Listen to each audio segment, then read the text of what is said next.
రాష్ట్ర రాజకీయాలు చూస్తూ ఉంటే మీకు ఏమనిపిస్తుంది? ప్రధానంగా రాజలింగానికి సంబంధించినటువంటి హత్య కేసు కీలకంగా మారింది. దీని మీద రాజకీయ కోణాల్లో చూస్తూ ఉంటే ఇటు కాంగ్రెస్, ఇంకోవైపు బీఆర్ఎస్ ఒకరి మీద ఒకరు విమర్శలు చేసుకుంటాం. సో ఒక అడ్వకేట్గా రాజలింగం కేసు చూస్తూ ఉంటే మీకు ఏమనిపిస్తుంది? అందరికీ నమస్కారం అండి. అడ్వకేట్గా రాజలింగమూర్తి కేసు చూస్తే అంటే అతను ఫైల్ చేసిన కేసు అంటే అది లోవర్ కోర్టులో ఫైల్ చేసిండని మీరే అన్నారు. దాని తర్వాత హైకోర్టుకు వచ్చిందని. సో ఆయన లోవర్ కోర్టులో ఒక కరప్షన్ అలిగేషన్ అండ్ ఒక పబ్లిక్ ప్రాజెక్ట్ మీద లోవర్ కోర్టులో ఎట్లా వేసిండో నాకు తెలియదు, కానీ హైకోర్టులో అతను రిట్ పిటిషన్ వేసిండు అని అనుకుంటున్నాను. అయితే ఆ రిట్ పిటిషన్ ఇప్పుడు తను చాలా అతి దారుణంగా హత్యకు గురైండు కాబట్టి ఆ రిట్ పెటిషనర్గా ఉన్నప్పుడు రిట్ పిటిషన్ ఇక అంటే దాన్ని కొనసాగించడం కష్టమవుతుంది. సో అది ఈదర్ దాన్ని సోమోటో పబ్లిక్ ఇంట్రెస్ట్ లిటిగేషన్గా తీసుకుంటుందా హైకోర్టు, లేకపోతే ఇంకో వాళ్ళు ఎవరన్నా వచ్చి ముందుకొచ్చి దాన్ని పబ్లిక్ ఇంట్రెస్ట్ లిటిగేషన్గా కంటిన్యూ చేస్తారా అనేది చూడాలి. అయితే అతని హత్య మాత్రము ఒక మర్డర్ ఇన్వెస్టిగేషన్గానే దాన్ని చూస్తారు. దాంట్లో పొలిటికల్ కోణాలు ఉంటాయా, లేకపోతే ఇంకో ఏదైనా ప్రైవేట్ డిస్ప్యూట్ కోణాలు ఉంటాయా, ఎవ్రీథింగ్. ఎందుకంటే ఒక మర్డర్ జరగడానికి చాలా కారణాలు ఉంటాయి. ఆ కారణాలు అండ్ మెన్స్ రేయా అనేది ఒక మర్డర్లో 302 అంటే అప్పుడున్న ఐపీసీ కింద ఇప్పుడున్న పిఎన్ఎస్లో కూడా మర్డర్కి ఖచ్చితంగా మెన్స్ రేయా అంటే ఒక ఇంటెన్షన్, ఇతన్ని ఈ రీజన్ కోసము ఇతన్ని చంపాల్సిందే, లేకపోతే ఇతను ఉండడానికి వీల్లేదు, ఇతనితో ఈ ప్రాబ్లమ్స్ ఉంటాయి అని ఒక దృఢమైన ఇంటెన్షన్ ఉంటేనే దాన్ని మర్డర్ కింద కన్సిడర్ చేస్తారు. లేకపోతే సడన్గా మనకు అప్పటిదప్పుడు కోపాలు వచ్చేసి మనము కొట్టుకొని ఎక్కడన్నా తాకి చనిపోతే గిట్లా అదంతా దట్ ఈస్ డిఫరెంట్ అలిగేషన్ అనమాట. సో ఇక్కడ ఇంటెన్షనల్గా మర్డర్ జరిగింది అంటే లైక్ కత్తులతో పొడిచి చంపేశారు కాబట్టి అది ఇంటెన్షనల్గానే జరిగి ఉంటుంది అని మనకు జస్ట్ ప్రైమా ఫేషియా అనిపిస్తుంది. కానీ ప్రధాన ఎలిగేషన్ మేడం ఇంకొక ల్యాండ్ ఇష్యూస్ వల్లనే ఆయన చంపేసిన ఎలిగేషన్ వస్తుంది.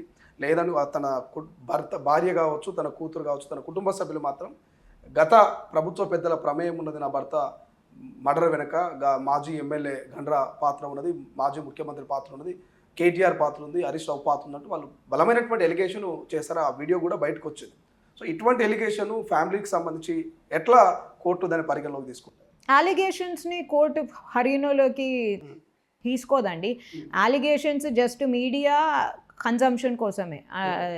అలిగేషన్స్ని కోర్టు పరిగణలోకి తీసుకోదు. కోర్టు ఎవిడెన్స్ బేస్డ్ ఆధారాలు తప్ప ఇంకోటి ఏ అలిగేషన్స్ తీసుకోదు. వాళ్ళు అలిగేషన్స్ చేసినరా అది వాళ్ళ ఇష్టం, they have the freedom of speech. కానీ ఇక్కడ అందుకని అంటున్నాను, ఒక మర్డర్ ఇన్వెస్టిగేషన్లో అన్ని కోణాలు చూస్తారు. దీనికి ఏదైనా పొలిటికల్ కారణం ఉందా, ప్రైవేట్ ల్యాండ్ డిస్ప్యూట్ కారణం ఉందా, ఇంకో ఏదైనా థర్డ్ ఫ్యామిలియల్ డిస్ప్యూట్ కారణం ఉందా, అన్నీ చూస్తారు. అతని భార్య అలిగేషన్ చేసినంత మాత్రాన అది కరెక్ట్ అయిపోదు.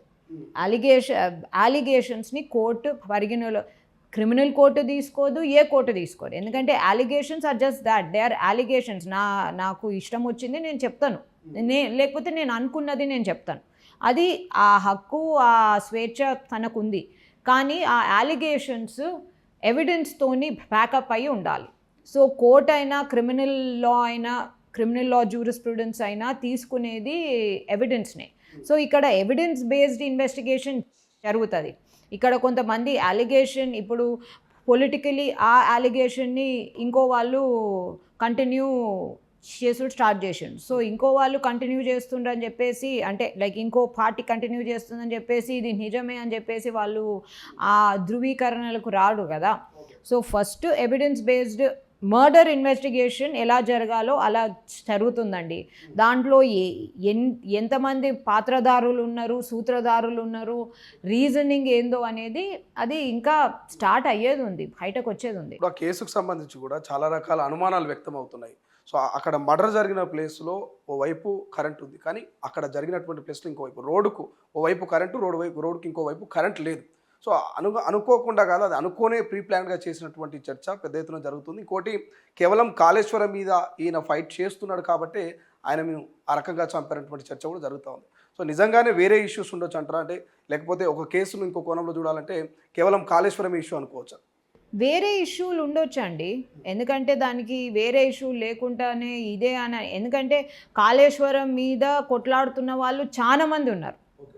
మేడిగడ్డ ఇష్యూ మీదనైనా, మేడిగడ్డ కృంగిపోయిన దాని మీద అదేంది సెంట్రల్ గవర్నమెంట్ ఒక ఫ్యాక్ట్ ఫైండింగ్ కమిటీనే వేసింది. వాళ్ళు వచ్చి ఫ్యాక్ట్ ఫైండింగ్ చేసి రిపోర్ట్ని కూడా ఇది ఖచ్చితంగా నాణ్యత లోపమైనందుకే ఇంత తొందరగా కృంగిపోయింది అని వాళ్ళు ఇచ్చిండ్రు కూడా.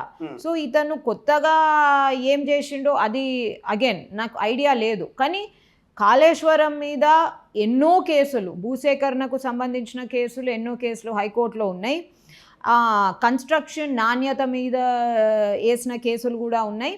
అండ్ కన్స్ట్రక్షన్ మొత్తం కాళేశ్వరం కోసము అయిన డబ్బుల ఖర్చుల మీద కూడా కొన్ని వేసినవి ఉన్నాయి. సో అవన్నీ పెండింగ్ ఉన్నాయి. సో అవన్నిటినీ వదిలేసి ఈ ఒక్క వేసిన అంటే సేమ్ కాజ్ ఆఫ్ యాక్షన్ మీద వేసిన దాని మీదనే వేసాడంటే సేమ్ కాజ్ ఆఫ్ యాక్షన్ మీద ఇంకో ఎవరైనా వేస్తే దాని గురించి ఏమో అయింది అని అనడం I think it's too far fetch. ప్రపంచంలో ఏ మూల ఏ క్షణం ఏం జరుగుతుందో వేగంగా తెలుసుకోవడానికి తొలి వెలుగు వాట్సాప్ ఛానల్ని ఫాలో చేయండి.